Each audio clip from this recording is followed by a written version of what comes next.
Basically, I am a landscape photographer. But in this particular group, I'm going to show you something I focused in on, which was the sunflower. Reminded me a little bit of the sun itself burning its way out from the center. Funniest thing happened. I heard music over the radio once, and it struck me. The classical stuff hit me as pure sound at a very early age, and it became a part of my life. Every now and again, the sun will get eclipsed. That's a rather lovely image of backlit. I like that little aura. Grandma used to come and she'd line up the kids or the parents and snap their picture. So I just walked up to her and asked her, "What's that?" And said, "It's a picture taker, box brownie they call it. I want to do that." It's about the age of 12, I came into a few dollars, and I thought, now's my chance. I'm going to go buy myself a camera. I set up a darkroom in my basement, and I started developing my own rolls. So I had music, photography. Both of them said, "You have to play with us. Think about us. Work with us." And I did both. While the prints are washing in the darkroom, I'm upstairs practicing the piano. So I did photography for a living during the day and music in the evening. And the Army grabbed me. It was the Korean conflict. So what do I pull? I pull Presidio, San Francisco, as a musician. There I meet Benjamin Chin. He puts on some music, and on the walls were these magnificent prints. I said, "Who's that?"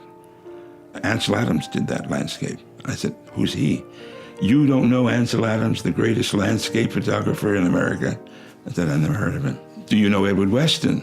Do you know Imogen Cunningham?" And he had all the West Coast photographers on his wall. He said, "I've been a student of all these people." And then one evening he said, "Caponigro, want to go to a party? A bunch of photographers are going to get together." He said, "Wear your civilian clothes. I'll pick you up at the barracks." So we knocked on the door. Who opens the door? Mr. Ansel Adams. Invites us in to his studio, which are lined with these magnificent prints. And there's a bunch of guests. It's a going-away party for Minor White. He's leaving the California School of Fine Arts, taking a job at George Eastman Museum and Rochester Institute. So Benny introduces me to all these different photographers. Ansel Adams plays the piano for us. And Benny brought me to Minor White. He said, "If you ever get to Rochester, young man, look me up." 2 years later, I was out of the Army, and I'm going to look up Minor White. Minor's real gift was getting the student to do an internal meditation and pick up that in this print that you have created, you have projected your emotions in one way or another. So that was my task, to find out, how does that happen? How do you put feeling into chemistry and silver emulsions? It's been my job ever since. So the black and white pulls it just far enough away from the literal so-called real world to begin to inject a little more emotion or psychological activity. But I have no computers. I know nothing about that technology. Wet process, chemistry, silver prints. The rest lives over at my son's place. If you had a really good arm, my father's house is a stone's throw away from mine. It's just through the woods. There are enough trees so that if he's up late at night, his lights don't wake us up. And more importantly, his Rachmaninoff doesn't wake us up. I thought twice before getting into photography because my father is so accomplished there. And part of my job is to take that influence and transform it into my own authentic response. My art is a hybrid, but it's always focused on the natural world.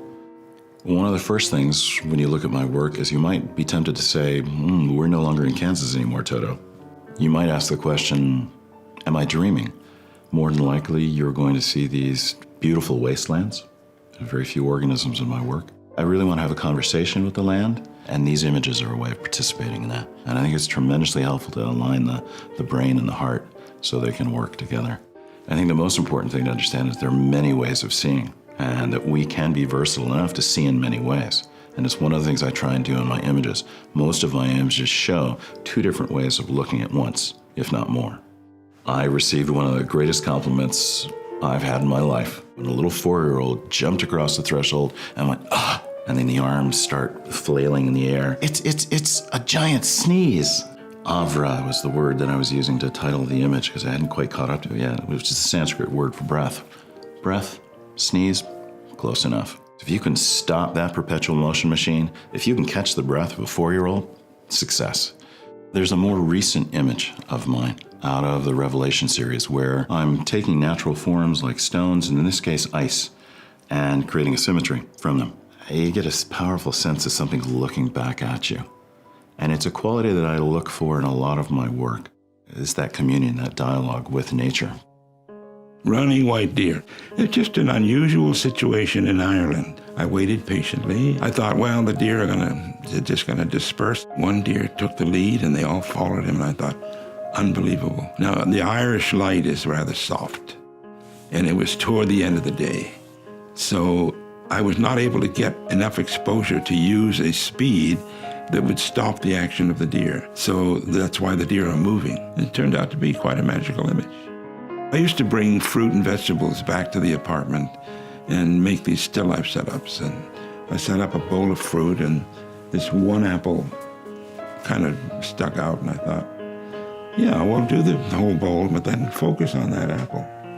But in the process of making the prints, some of the proofs were darker than others, and I saw the darker one suddenly made the apple submerge in the print, and this starry sky appeared, just like my running deer. I had nothing to do with it. I was only there to recognize it. What's so great about a print? Prints do many things. They fix a certain scale, a certain interpretation. Prints persist. Prints hang around. And you have this relationship with them, a life. You live with them. Without the print, what the hell do you got? Why do you do the photography? You make a print. And this would be in its last stage. That is a dead sunflower. And I got a real surprise because this eye looked out at me. So in its death, it's become another dimension. For me, legacy is very important. I want the things that I make to last. I want the things that he makes to last. When you make that kind of contribution, you would like it to be enduring. Good work. That's my legacy. Good work. Seen through the eye of what I like to call myself, an artist. Willing to bare his soul. Willing to seek spirit. So if that has come into my work, that's what I want to preserve. I love my father's work. He has a particular sensibility for light. He's one of the few people that I see really using it to its fullest expression. I'm talking about the emotional tone, the place that light can transport you to. It's almost as if light is music for him. How can you tell a Caponigro print? The print itself will tell you. But you have to come stripped, naked, not full of ideas. Oh, I know photography. And I prefer this and I prefer that, and this should be this. Drop all that crap and look at the print. And you'll recognize that there's this guy in that silver emulsion trying to get a sound like a piano out of it. So people are always fascinated by this relationship, analog digital in particular, because father and son. And there's a desire to see our work shown together. The first show was at the Maine Coast Artists that went out to the George Eastman House, and it's been traveling ever since. What really happens is the communication of thoughts, ideas, emotions, soul, spirit. That's the art game. I'm so glad you have a lot of years left, and you're going to do that, all that stuff. I'm going to slowly melt away with silver. Thank God he's that way. Can you imagine how much tech support I'd have to do if he went digital? You're a good kid. Fine boy. Fabulous artist.